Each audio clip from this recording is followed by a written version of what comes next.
মেয়েদের জন্য নূপুর পরা কি জায়েজ আছে?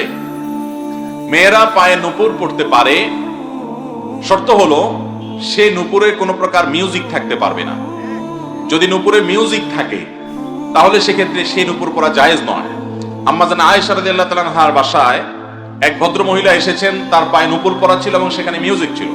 তখন তিনি তাকে বললেন যে তুমি এটা খোলা ছাড়া আমার ঘরে প্রবেশ করবে না।